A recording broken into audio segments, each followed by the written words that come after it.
Hello and welcome to the Warren and Wine podcast. My name is Zach Kazan. I'm the managing editor at Warren and Wine. I'm joined today by Devin Pennypacker, Warren and Wine's media manager. Devin, how's it going today? I'm doing really good despite the terrible gray weather that New York has had for like the last 2 days. How are you doing, Zach? I'm doing okay. I'm also experiencing some not exactly pleasant weather here in New Hampshire. It's gray and kind of dreary. There was snow in the forecast today. I didn't actually see any snow. But that's not what you want in early April at all. No, we're done. We're done with that. Yeah. No, yeah, exactly. My winter jacket should be put away for the rest of the year, essentially. At this point, we had a great weekend, and it's just like it looks awful now. So yeah.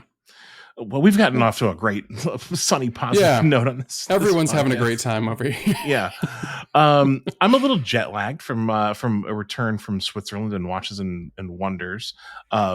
But we're gonna do the best we can and give you the best podcast we can. We'll touch on Watches and Wonders a little bit in this episode, and it'll sort of be the jumping off point for the main discussion about what this season means to collections and consolidating collections and how we kind of like think about adding to collections. When this time of year rolls around and we're just flooded with new releases, and then next week, we'll do a much more thorough breakdown of Watches and Wonders and all of the kind of like surrounding events with Zach Weiss and Kat Shoulders, who are still in Switzerland at the time of this recording, and I think they'll be yucking returning. It up. Yeah, they're still there. Man, I don't know how they're doing it. I'm so glad to be back home. I love Switzerland. I love being there, but man, I'm so glad to be back in the good old US of A. At the moment. So before we get too far down our rabbit holes here, Devin, what are you wearing today? What's on your wrist? Oh, I am wearing the Mito TV Big Date. It's a watch that I pull out from time to time, but honestly, I haven't worn it in a long time. I realized too, when we do the podcast, I always like hold it up to the screen to show you. Like I'm really excited to show you, but we don't put the video out anywhere except for social teasers. So there's just like a weird bend I do in my elbow just for you, Zach. Well, this is on you, Devin. I think you actually, can control what gets clipped and what gets shown on social. That is true. I do. Yeah. So yeah, if you want to show that, then you're welcome to. And you should show this part also, where I remind you that it's your. I won't. I'm gonna erase this from the common memory. But throw on the TV Big Date. I haven't worn it in a long time. Which is cool because honestly, my favorite part about owning this watch is setting the Big Date and watching those two discs kind of flap over each other. Yeah. So I'll intentionally wear it, let it die, and then set it for fun, which is a weird thing. What are you wearing, Zach? First of all, I don't think that's weird. I'm also. I was trying to get past it. Yeah, I'm also wearing a watch with a big date. I'm wearing my Zeitwinkel. Whoa. And I can confirm it's fun to set a watch with a big date. There's something satisfying about so seeing cool. those dates change, especially a translucent dial. Yeah, this watch is just a lot of this. I love this watch. I've spoken about this watch a lot. I've written about it. It's really great. I did not bring this watch to Switzerland, but I did see the Zeitwinkel team towards the end of my time there. We're just really great team. Lots of cool watches, obviously. That was sort of like at the end of our trip, and it was just very loose. Let's just put it that way. It's just a very loose session with Zeitwinkel and the guys from Garrick kind of sharing a room, which would be a pretty fun place to just hang out, I think. If you for sure. Yeah. Couple beers. Oh yeah, plenty of beers, plenty of lots going on there. And the Hotel Angleterre is where they were camped out this year. So Devin, like I said, I was in Switzerland for Watches and Wonders. Little bit of a bubble. Whenever you're there for Watches and Wonders, you're quite literally in a box, basically, at Pal Expo, and you're just really focused on the new releases and kind of cranking out as many articles as you can and getting as many photos as you can and attending meeting after meeting after meeting. Whenever I'm there, I always am very aware of the fact that I don't have a great sense of what the kind of like dialogue is, what the conversation is like about new releases back home in kind of like our enthusiast circles, on our Slack channel, on Instagram. How would you characterize the conversation around this year's Watches and Wonders releases from your perspective? Yeah, it's weird. Well, and honestly, too, like for you, you're not just inside of a box inside a PAL Expo. You step outside of that box and you're surrounded by other watch media who's also doing articles and interviews and dinners. So, like, you're not outside of the watch bubble until you come back to the States. You're fully in it, maybe even at the airport, to be honest. I literally ran into more media, I think, at the airport on my way back than I did during the show, because I was just like, meeting to meeting. I didn't really have the chance to stop and chat with too many people. But yeah, those airport meetings are legendary. That happens every year. Yeah, for sure. Oh, especially at the end of the trip. Yeah. But yeah, it was strange this year because we hosted our first ever Worn and Wound live stream. Blake and I sat down and kind of went over a whole bunch of the new releases, and it was really cool because, day one, I'm up at 4 a.m. on Geneva time, like looking at the new releases, reading press releases, trying to figure out all the information, and also like getting into the social commentary of the whole thing and like reading comments and reading descriptions and interacting with people. So to go into that live stream, it was kind of like I was reporting the news, but I was also talking about like the common perception of what was going on at Watches and Wonders. So I got to keep my foot in both camps. It was really interesting. And then even more so on Thursday when we did the second live stream, because at that point, everyone had their opinions out there and you could really kind of take a moment to digest them and walk your way through them a little bit. This year was a weird one. I saw, quite frankly, a lot of people just said that it was a really soft Watches and Wonders. They weren't really happy with it. They said that this is the worst one they've ever seen or the worst one in years. But to be honest, everyone said the same thing last year too. I think people just like to be really negative, and they, I don't know, they only pay attention to a few brands. And we all say this too, like the show kind of goes as Rolex goes. If Rolex has a great year of fun releases, everyone perceives the show as being a huge success. But when Rolex has a bit of an off year or a bit of a slow year, everyone looks at the show and is like, okay, well, that was terrible. And the weird thing with this one is Rolex had maybe not the most exciting or didn't have a thing for everybody, but they had news to share at the show. Yeah. But yet still people walked away feeling a little bit disappointed overall, which is a bummer to me because I don't think it was a bad Watches and Wonders. I think that, maybe the top brands that we're used to seeing huge releases from didn't necessarily come out of the gates swinging, but there were enough brands out there releasing really cool, really interesting things that if you peel the foam off the top of the coffee, there's a nice like chewy dark roast in there that you can get into. Yeah. It's interesting. I mean, so on the Rolex thing, I think that, I think people have convinced themselves, they fooled themselves into thinking that like Rolex has like interesting releases at Watches and Wonders because of that one year where they did the Celebration Dial OP and the Jigsaw, the Jigsaw day date. That was like extremely out of character for Rolex. Usually, I mean, every Rolex release is iterative, like just by the nature of the brand. Like they do not make big sweeping changes. In their catalog, they make little changes. They, a big release for them is a new colorway of a GMT.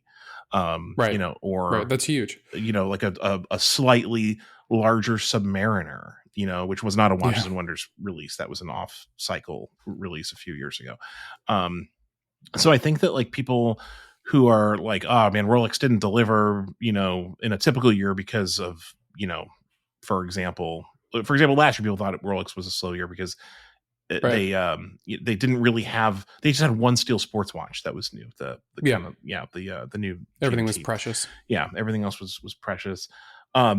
This year though, the Land Dweller, kind of like the big news of the show, I think, leaked beforehand, and then they had a very unusual 12 a.m. embargo, which is unusual for Rolex. Usually the new watch is kind of like unveiled in the morning, at PAL Expo, like to big crowds kind of like surrounding the booth. Yeah, the curtain lifts and the big glass boxes there, and everyone's around there with their cameras trying to get it. And the fever to get it all online happens, but a little different this year. I'm not sure if people have like fully grasped the how consequential the Land Dweller release might be, and it's not because of the Land Dweller line per se. It's because of this new movement, which is like Exactly. very, and we talked about this a little bit on the live stream, when we spoke on Thursday. Like, this movement has the potential to kind of like steer the entire company into a new direction. And I don't know if, I don't know Rolex's plans. Obviously, they're famously a black box, and no one knows their Yeah. plans. But it's not inconceivable that they could, add this movement into their entire product line over the course of many years. Say like 5 to 10 years or even longer. To get production up. It's a pretty big deal. And I hear a lot of like reactions to the Land Dweller talking about it in terms of like its integrated bracelet heritage and the oyster quartz connection, and like even just like basic things that we want to know, like how it wears and things like that. But like the real Yeah. story is the movement, and that's the thing that I think will remember this Watches and Wonders for like years down the road. Yeah, we'll see the ripple effects. And actually, quite frankly, I believe that's true for a lot of the brands that people were talking about from Watches and Wonders. Like Bremont jumps to mind. I think that this was like a really solid bedstone that Bremont laid down. But before, like, obviously transitioning away from Rolex, yeah, it's strange to see the one watch kind of dominate the news cycle when they did have a couple other releases that were Rolex notable. Not necessarily like super notable, but Rolex notable. But this one, I mean, it's just kind of an odd thing. The watch, you can take it, you can leave it, but the movement's very cool. I did see Tissot was doing some really fun, cheeky advertising for it. I don't know if you saw that, but I did they not. have they have PRX advertising going right now, where it's PRX in front of a black backdrop, and there's a little green bar at the top, and it says "Not for display only," which I thought was kind of funny. But it's also like, don't become the meme. Like, let Rolex have their thing. You do your thing. People are dunking on you for making too small of a PRX anyway. Like, let's all just take it. I mean, I have not seen those ads. That's kind of, that's clever. I guess it's also notable that Tissot is a Swatch Group brand, and Swatch Group had no presence in Geneva last week at all. Yep, the Swatch Group is not doing Watches and Wonders very intentionally. That's actually something that I spoke to the brand director for Blancpain about a little while ago, where they really try to steer away from it, and they try not to step on each other's toes and let each brand kind of have their moment, which seems to be working really well for them. But yet all the other brands are still kind of fighting to get in. Yeah, it's interesting to consider Swatch Group's place in all of this. I think it's kind of they'll have to have some sort of presence in Geneva eventually, like during this week, because otherwise they're just losing ground. It would be a mistake for them, I think, to not be there with the entire industry kind of like centered. I think on that city. I think there's a world where in which we have a Swatch Group show, though, where like maybe they I don't mean they need to be at Watches and Wonders. Right. They just need to have some sort of presence like in Geneva that week, or like right before it or right after it, because it's such a unique opportunity to kind of like be at this, like the watch world's at the center of conversation, for 1 week and 1 week only. And Swatch is just kind of saying like, no thanks to that, which is kind of crazy. weird. And I don't think that's a sustainable position for them to take, over time. But no. I mean, listen, one man's opinion. What do I know? Well, two. Yeah. Thank you, Devin. Yeah. I'm here for you. What else kind of like stuck out to you in terms of like the conversation among enthusiasts when it comes to Watches and Wonders? Were there any other watches that were either really, like discussed a lot in a positive light, or just like went over like a lead balloon and people were like, what were they thinking? I actually don't think it was the most like deflating year. I don't think a lot of brands really saw like negative reactions like we've seen in the past. Usually there's a lot of brands that they come out with something and you're like, oh my God, they misread the room entirely, Bremont. But there are a lot of brands that do a pretty good job of kind of staying the course. And so I don't know, I really look around and I fail to see anyone who took a huge swing and missed, but there were a lot of brands that just kind of iterated. And then there are brands too where I think this year we see that like the funky vintage pieces are really having their moment. So when you see the Rolex 1908 on that mesh, or not mesh, but like that fine link bracelet, you see the new Tank, which that has a jump hour, a lot of jump hours, quite frankly, out there. Piaget Polo or Piaget Polo, oh my God, JLC Reverso Mm-hmm. really having its moment and having a whole bunch of new models come out that kind of got lost in the shuffle. I guess Piaget had their Andy Warhols kind of come back with Mm-hmm. the stone dials. Moser did the stone dial.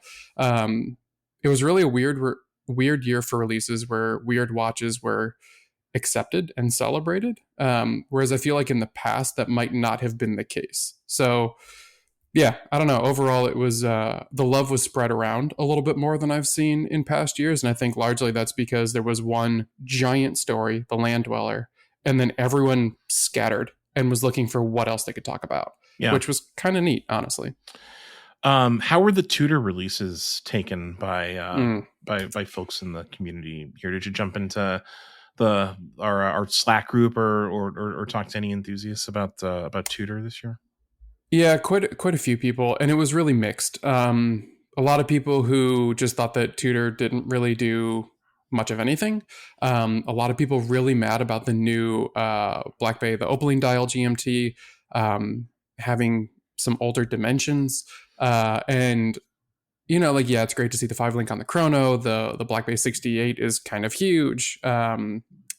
It's just it's a weird kind of mixed message coming from Tudor, and honestly too, seems like a bit of an off year as far as Tudor releases for us, because I think we're used to seeing really cool like single pieces coming from Tudor and then a couple other refinements. And this year, I think the Pelagos Ultra was meant to be like their cool moment where everyone was supposed to look at it and go, "Oh my God, that's amazing." But I think it left a lot of people going meh, and then they moved on just because of its Interesting. sizes, its dimensions, its price point. Um, I don't know. I think the whole I don't want to say the Pelagos line's played out. It's not at all. I absolutely love that line. I think they're fantastic, and each one is very different. But I just don't think it was different enough to really capture like the moment for people. Yeah, that's interesting. So I was very impressed with the Pelagos Ultra when Mm-hmm. they showed it to us. I thought it was it's technically like a little bit larger in terms of diameter, but it's thinner than a standard Pelagos, which is really impressive considering it's 1,000 meters water Yeah, resistant, which I believe is double the the the normal Pelagos, which I think is 500 meters water resistant, if I'm not mistaken. So it just like it wears really well, and it has just like little subtle changes that in person I think make it a better watch than the original Pelagos. It's basically the way it was described to us is it's basically like a maxi dial Pelagos. The hour hands and the markers are just like a hmm, little bit bigger than the standard Pelagos, and so it just kind of makes the dial feel a little bit fuller. And they've also sure. gotten rid of the sloped rehaut, which Yeah, is another like very big change to like the impact of the Pelagos visually. Um, I was impressed with it. I think it's a really cool watch. It is more expensive, and I think sure. rightfully so because of the specs, and because of the engineering challenges that I'm sure they had to overcome.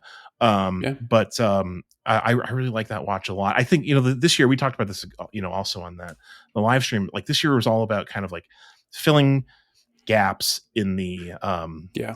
plugging holes rather in the collection, offering like new bracelets on watches where people just indicated that they wanted Hmm. those 5 link bracelets, offering watches of larger size for clients who said they wanted larger black bays. It was not an enthusiast focused year. This was a mass market focused year for Yeah. Tudor. They're a mass market Well, brand, and and I think that's sort of like what this year was all about for them. sort of. I agree up front, and then the more I think about it, the more I realize like, okay, that red Tudor Black Bay, that's not for the masses. That was the enthusiast launch right there, because it's like That's true. such a weird archive piece for them to pull out and then be like, oh hey, here's that thing that most people didn't even know existed back in the day, the old Tudor Submariner that was red on red. It's like that's a really big enthusiast hit, and I've actually seen live photos of that. A buddy of mine is photographing it now for a jeweler, and it just like looks incredible in different lights, warm hues, cold hues. It really changes the look and feel of that watch. So Yeah. That's a fair point. I really like that watch too. But even with that, there's a mass market play there by introducing a Black Bay 58 with T-Fit and the 5-link bracelet. And you can imagine that, going forward at some future Watches and Wonders or off cycle, they'll update the other Black Bay 58s with those same with those same additions, and the slightly sleeker case as well. Yes, I'm really honestly annoyed that the case has been refined to the point where the bracelet doesn't work on the old ones. Yeah. I think that is like an anti-enthusiast move, which is very outside of the norm for Tudor. And when I heard that that was the case, like that, honestly, that irked me quite a bit, because how many people want that bracelet and can't get it now? And maybe that was intentional. Maybe Tudor literally cannot manufacture enough to sell them aftermarket. And so they made just enough tweaks to make it impossible to order it aftermarket and get it on your Black Bay 58. But yeah, just like, you could have just left the lugs alone and it would have been fine, but they had to mesh it up a little bit and make it a little harder for everybody. Yeah. I mean, I think what Tudor would tell you is that they're just trying to make the best watch that they can. And, that means kind of like changing that lug profile a little bit. And that bracelet will not fit on the older models, but it'll give them an opportunity to sell the to sell new bracelets to people who are trading in their black and blue Black Bay 58s a couple years down the line, when those are inevitably updated. I just realized too, I don't think we saw any gilt dial from Tudor this year. I have to double check, but I think you're right. I think this was a guilt-free, double meaning there. It's a guilt-free year for Tudor. guilt-free year for Tudor. Yeah. How do you feel about that? Happy. Get it out of here. I like the gilt on my Black Bay. I'm not mad at it, but I think it's gilt's a love it or hate it thing. I think for me it's brand to brand. I think some brands do it better than others. Tudor, for me, being like such a rugged tool watch, I don't really want it, but I understand why it's there. So it is what it is. But yeah, just something I realized in the moment live on this podcast here is that I don't think we saw gilt, which is interesting. Yeah.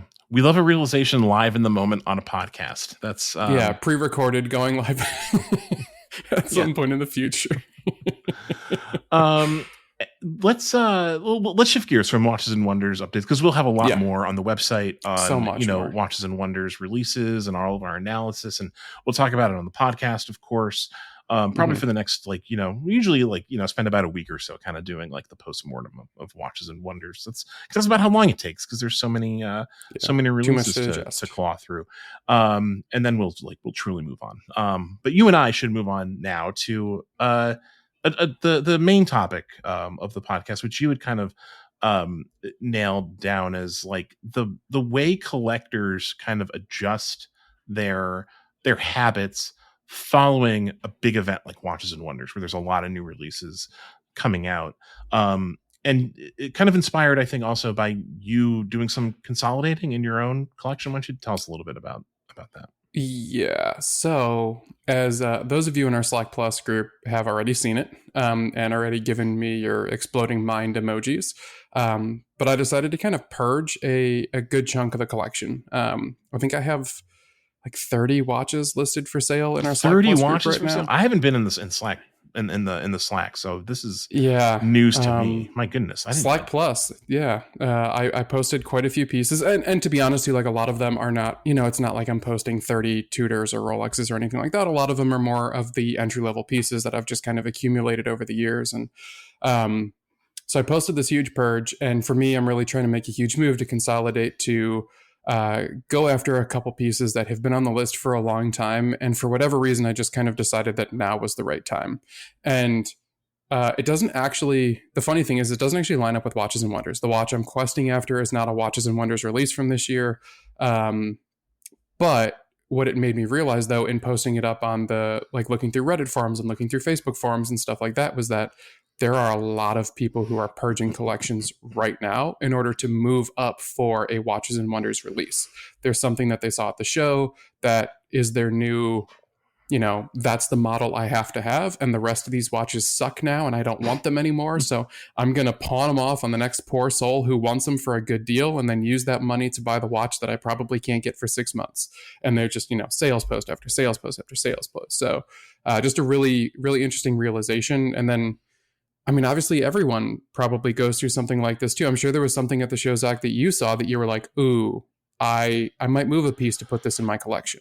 There's nothing at the show this year that made me feel like that, but that certainly has happened at at watch events. I mean, the Zeitwinkel that I'm wearing is a good example of that.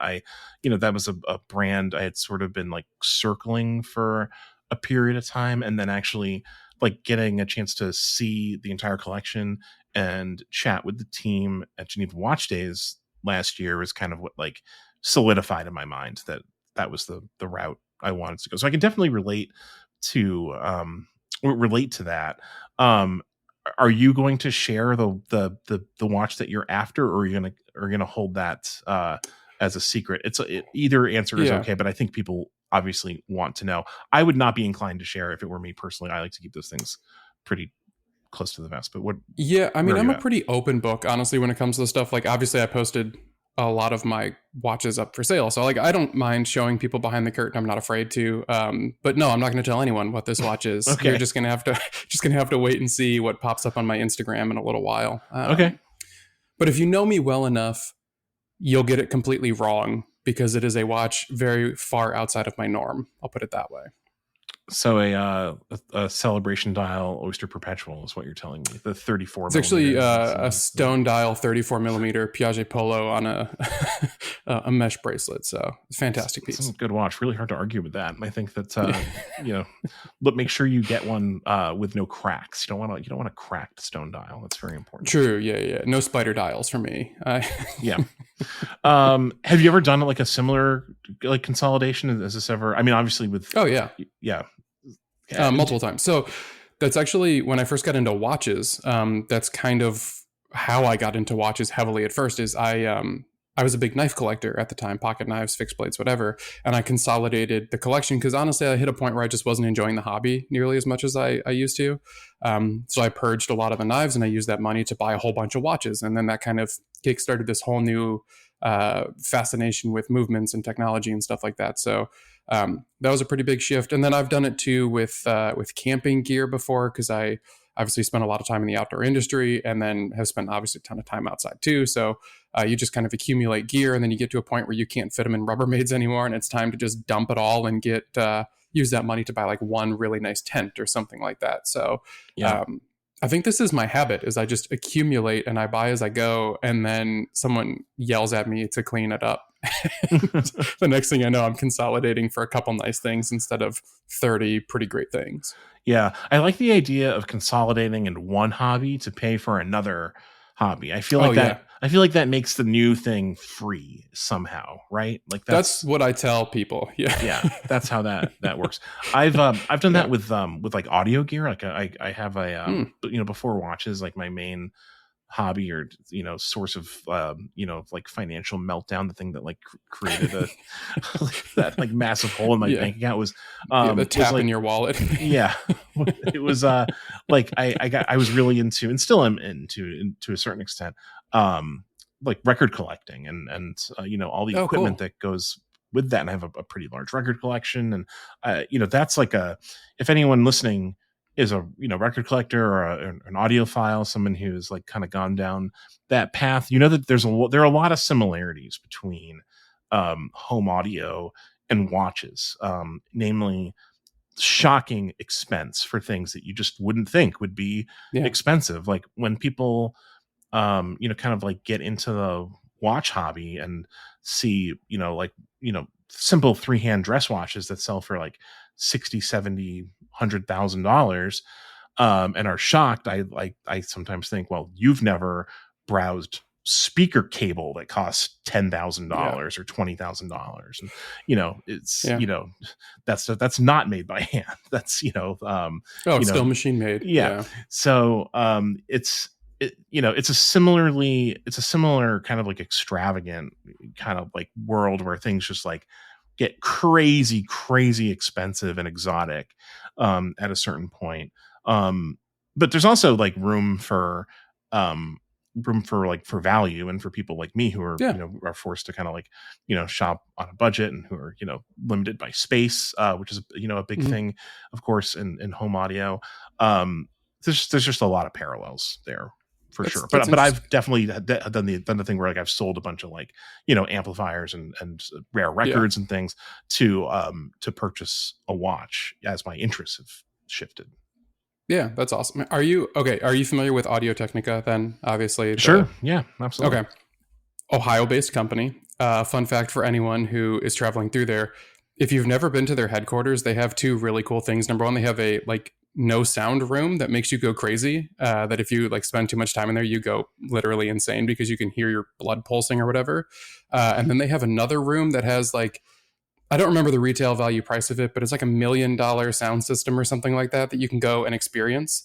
And then the whole museum and stuff too. So for audiophiles out there, if you're ever in the Twinsburg, Ohio area, go check out the Audio Technica Museum and Experience. Really, really cool for sound people. Yeah, I mean, honestly, like that like that's a cool thing to like to hear an audio system that's like that, like $1 million sound system is going to sound like noticeably better That's pretty than good. like, yeah, I mean, yeah, that's pretty cool. I've had similar experiences at high-end audio stores, and like you kind of like you sit down, in like the perfect position in that room Mhm. for that, that system's like audio reproduction, and you kind of like close your eyes, and it feels like you were like in a room with live musicians. It's like it's Yeah. really crazy. And that like chasing that is kind of like addictive, in the same way that like buying watches can be addictive, and like kind of like Yeah. chasing that feeling that you've got something special, and that you Yep. like I said, lots of parallels. I'll write about that at some point. I've kind of toyed with the Well, idea of making that connection more explicit, but it's definitely there. that's the AD experience, right? You go in, you sit on the couch, they bring you a glass of champagne, they show you some watches, they make you feel special, and like people get hooked on that. So, for all the tech bros that we make fun of for going out there and buying their Aquaterra or their Seamaster or whatever, there is something to that experience that keeps them coming back to watches and Mm-hmm. can get someone who's not interested in it really interested in the hobby. So I think there's something to that for sure. Yeah, for sure. So tell me about the watches that you're selling. You have 30 Oh, yeah. you have 30 watches that are for sale. That's a Yeah. obscene number. I didn't know you own 30 watches. I don't have 30 watches. I don't think I've ever owned 30 watches at one time. Yeah. That's ridiculous. That's way too many. Yeah. How did you I'll be honest, decide? it's not all of them. There's a I don't want to say a good amount more, but there's more. There's Okay, more. so Yeah. walk me through what you decide. Like, how do you decide to purge? Like, how do you decide what watch is part of the purge and what you're Yeah. gonna hang on to? So there were several tiers to this. So I've gone through a couple sell-offs here and there before, where I kind of get rid of a bunch and then I get a whole bunch. Especially too when I like first got into the hobby, I felt like I was cycling through watches constantly. Buy five, sell five, whatever. But with this particular purge, I was ruthless, to be honest. I sat down, I pulled a huge group of them out, I laid them all out on the table, and I went through one by one. And I had to ask myself a couple questions. Number one, when's the last time you wore it? Number two, do you plan to wear it again anytime soon? And number three, do you really have like a connection to this piece? Because obviously there's pieces we've talked about. You don't wear them, you don't plan to wear them, but you have to keep them for some sort of sentimental reason. Because it was a gift, or because yeah. I'm Or familiar with that. your uncle's watch that you found in his shoebox after he passed or whatever. There's stories out there, so you hold on to him for that story. Not if your heart is a cold black piece of stone. Let me tell you. Sure. Yeah. I mean, hey, if no. that uncle had like a nice watch, I might flip it for something I actually like. But he had a Casio F91W, so joke's on me. Yeah. So it's just, I was really ruthless with it. And I went through one by one and I laid them all out in front of me. And as I decided this is, one I want to get rid of, I took two photos, one of the front, one of the back, and then I put it down on the table. And from that moment, as soon as I snapped that photo, boom, it was done. It was going to get sold. So those are all sitting in their own box, protected, padded, all that kind of stuff in the office room of our apartment, not in the bedroom anymore. So they're separate from the main collection. I really wanted to make sure that like, hey, once I made this decision, it's done. They're gone. That's an important mental trick, I think, is to like physically separate the watch once you decide to sell it. I do the same thing. Once I decide to sell a watch, I take it out of the box or out of the watch box and put it back in its like original packaging if I have it, and it's there, and it's in my mind like it's gone at that point, and it's ready to go. Well, Yeah, it's go it's ahead. a hard thing too. Well, no, I got rid of a lot of the watch boxes that I had because I hit a point where I was like, I think you'll understand this probably more than some people in the audience, but for people who work in the industry, it's actually really hard to like sell and trade watches sometimes because you're met with this level of scrutiny as if like you're selling gifted watches, which is not the case. Or there's some sort of like seedy aspect of it, whether it was like I don't know, there's a prototype or something like that. And so I just got rid of a bunch of watch boxes because I thought, you know what, I'm never going to sell these things. I'm going to keep them forever because it's just not worth the hassle. And honestly, selling in general is such a hassle that it's not even worth dealing with sometimes. But then I also moved from like suburban Ohio to Cleveland, Ohio. And at that point, I'm like, well, I have less space. I need to get rid of stuff. And then moved from Cleveland to New York City, where I had to get rid of a lot of things. And the watch boxes were a casualty of that. So it makes selling this collection even harder. Lucky me. How's it going? Have you made any progress in the sale? Yeah, I've sold a few, including this is actually a really funny one. I sold, not funny at all actually, as much as it is actually painful, but I sold my Oris Pro Pilot big date or day date, which is that 44 millimeter pie pan that I wore quite a bit. You've seen me wear that watch. I've worn it on the podcast before. I love that watch. But I just realized like, arguably at the end of the day, like there are other things that I think I would enjoy more. I've enjoyed my time with it, and I really would love someone else to take a hold of that and keep it as their everyday piece, or at least put it in their own cycle. I'd rather it get the use it deserves than just sit in a box and wait for me to hopefully pull it back out again. Tough decisions, but again, I think it's just time. Yeah.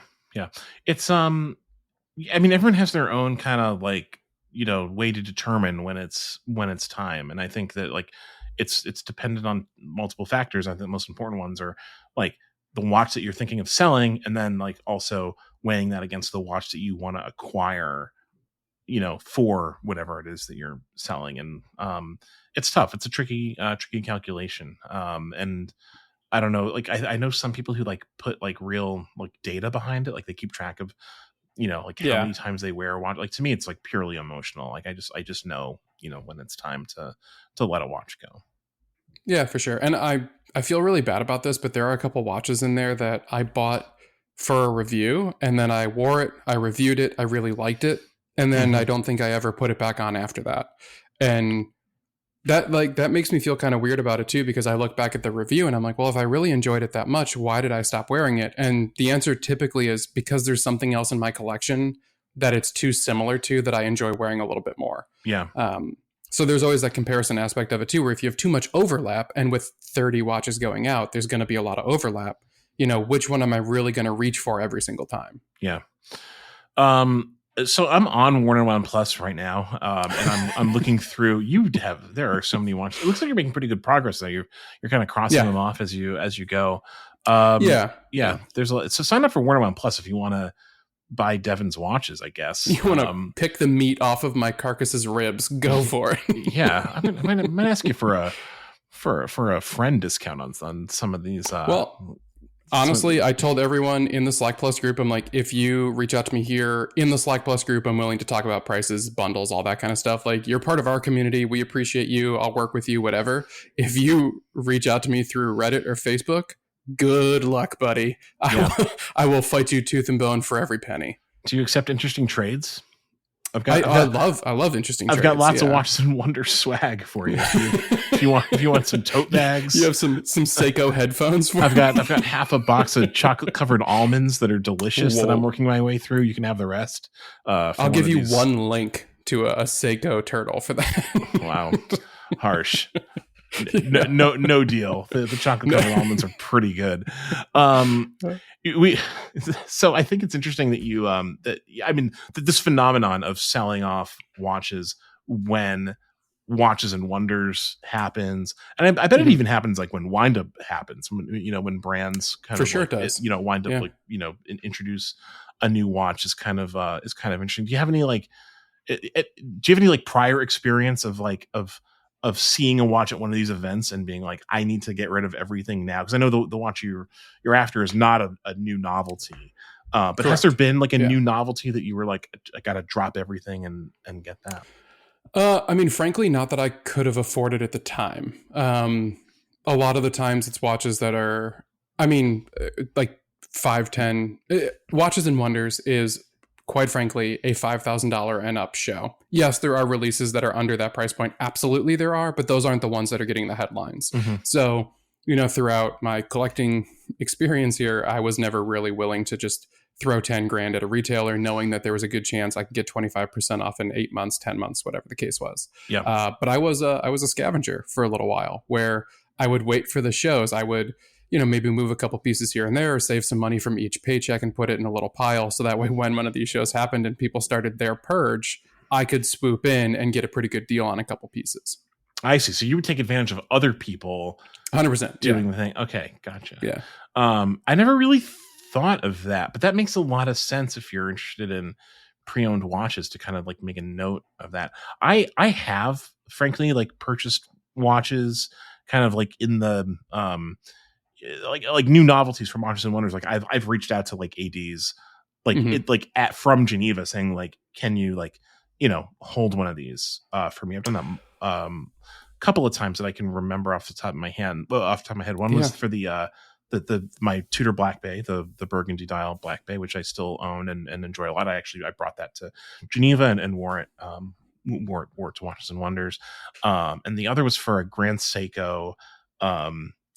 I forget the reference number, but it was one of the smaller kind of like SPGW hand wound pieces. Okay. And I don't think it was technically a Watches and Wonders novelty, but they announced it during that week. This was the first year I went to Watches and Wonders, and I very clearly remember like sending an email to my AD like in the Uber like on the way to PAL Expo like one morning, like asking them to hold one for me. And they did, and I love that watch, and I sold it not because I didn't like it, just because I'm sure there was just like something else that I wanted more. Yeah, I realized while you were saying that I actually just completely lied. Last year, I put my name down for the Black Bay monochrome immediately, mm-hmm. Like after day one of Watches and Wonders. I put my name down for one of those, and the funny thing is by the time like it was time for my name to get called, I was kind of over it. I still absolutely love that watch. Like, frankly, if that watch comes up for a good price, I'm still going to snag it because I really love that watch. Especially on the 5-link, like it's just. Oh, it's fantastic. I was looking at photos of it on my wrist earlier today. That's how much I still think about that watch. But that like fever had kind of passed through me. And yeah, when it was time to get called, I was like, you know what? I'm good. I'll wait a little bit. I'm like when I go through my collecting phases, I'm very analytical and like very measured when it comes to things. I'm not usually the pull the trigger in the moment. I'm mm-hmm. I'm the regret it afterwards for a very long time and then pay over retail. yeah, for sure. It's hey, listen, we all have our cross to bear. That's all I can say. My albatross. Yeah. This is an interesting topic, Devin. I think it's like I'm going to start paying more attention to the pre-owned listings around this event, and maybe even like now. I might. Now's a great time. My next stop might be to WatchRecon to kind of like do a little bit of a search for maybe some things I've had my eye on. We'll see. Well, hey, WatchRecon does not pull from our Slack Plus feed, so make sure you do both. Yeah, seriously, get on that Slack. You got a lot of interesting stuff here. You got some watch rolls, it looks like, and I won't spoil too much for folks who are, you gotta. It gives you a good insight. People ask me what kind of collector I am and what kind of watches I look after, and I think, frankly, Zach, up until I think you would describe me as like a tool watch guy. Like sure. I like tool watches, dive watches primarily, right? But you look through that list, and boy, is there a mix of weird stuff on there. Sure is, yeah. It's downright schizophrenic, and a little bit, yeah. But that's okay. That's now I'm just kind of like I want you to like post more because I assume you have like you have other kind of like your collection's still pretty varied. I would imagine. Yeah. Like, but post some of the weird stuff. Post some of the like non-tool watch stuff. You should have like non-tool watch month on Instagram, where like you just post watches that are not typical Devin watches. That'd be kind of fun. Yeah. I thought about challenging myself coming up here to wearing watches outside of my comfort zone. So, I mean, we talked last week on the live stream about the new Denison watches coming out. I legitimately had the thought of like, I might pick up one of the stone dial Denisons, which for the record, I don't dislike those. I think they're fine. They don't, really catch my eye, but I think they're fine. But obviously a lot of you know my taste with stone dials at this point. But I seriously thought like maybe I should put one on and just wear it for a month, nothing else for an entire month. See if I like it, see if I don't like it, really like give it a true go. This is going to sound really dumb, but like see if I can style it into my own personality because I have a very monochromatic wardrobe. Just to kind of like really kind of push myself this year. Think outside of the box. Sounds like a piece of content to me. Devin wears Zach is licking his lips. malachite dial for a month and nothing else. I think that's I think that's a really good idea. You should definitely do that. I think we can probably find a stone dial to make that happen because you're getting rid of all of the ones that you currently own right now on Warner Plus. These are all stone dials, people. Call me the Moser of collectors. I just dropped 30 stone dials on Slag Plus. Man, those stone dials, those are really good. The Moser stone They're dials. So good. They're so cool. I hate that I love them so much because they are awesome. What a cool way to like stack different stones. We're getting off topic again, but that's okay. This whole episode is just kind of like a long ramble, and I'm fine with that because my brain is still somewhat on Geneva time, and good. I'm not functioning at 100%. I'm not going to lie. I wish I would have known. I could have really taken advantage of this podcast. I thought that's what you were doing. I did. I guess I kind of plugged my sales post for like an hour straight. You really did. God, we're going to need to put a sponsor tag on this podcast. What have we done here? Yeah, I'm going to be sitting next to Kim Kardashian in front of Congress trying to defend myself now. Unbelievable. All right. Well, listen, before we break any Federal Trade Commission laws on this podcast, let's shift gears. Let's go to cultural recommendations. Glad to get back to the old cultural recommendations bit on this podcast. People still come up to me, even in Geneva, Devin. People are coming up to me asking for my cultural recs. I said, no, you're gonna have to wait for the podcast. Boy, does he have a hot one for you too. What have you got this week? I honestly have one that I'm really excited about. This is a video on YouTube, so it's free for everybody out there, something that we all can enjoy. I think it's an hour long too, so it's not the most demanding watch for sure, and you're going to get sucked in, so be ready for it. But there is a YouTube channel out there called Revzilla. I don't know if you're familiar with it at all, but they do motorcycle YouTube content. And honestly, it's a fantastic YouTube channel because they do everything from like historical guides to beginner how to ride a motorcycle and reviewing motorcycles and reviewing motorcycle gear to like funny comedy sketches and adventure motorcycle travel. So it really runs the whole gambit. And if you're at all interested in motorcycles, you should obviously be following Revzilla. This video here, though, it is called "We Built a Vintage Race Bike in a School Bus." Now, exactly. It's a laughable title. It's a fun title. And I think that they chose it for SEO purposes on YouTube to try and get in front of as many people as they possibly can. Because when you click on this video, you quickly realize that this is not a joke video. This is not a sketch comedy video. This is a very serious video. One of the hosts of Revzilla takes you on this emotional journey of him rebuilding his father's racing motorcycle that he grew up watching his dad compete on, that ultimately he crashed on and ended up in a coma. I'm not going to spoil a whole lot, but basically he gives you a lot of personal insight to it.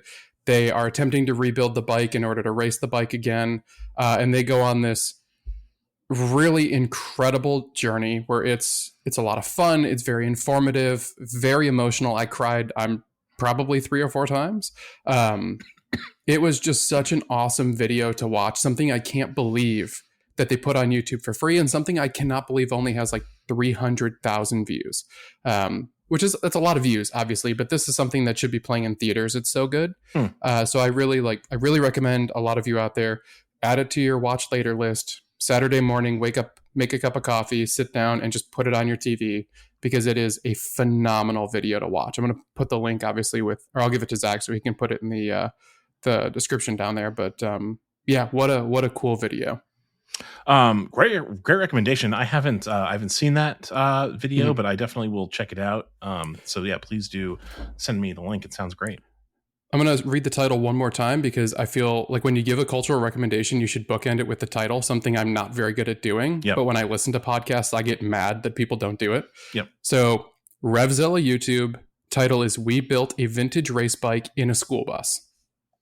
Okay. There you have it. Yeah, I'll be watching that. I'll be watching that at some point in the next 4 or 5 hours. I can guarantee you. Grab a box of tissues. Okay. Listen, you might be a big crybaby, but I think I can get through a YouTube video. I'm gonna get a midnight text from you, and you're gonna be like, "Dude, cried the whole time, sobbing." Yeah. We'll see. We'll see about that. I probably will. Honestly, I'm pretty guy.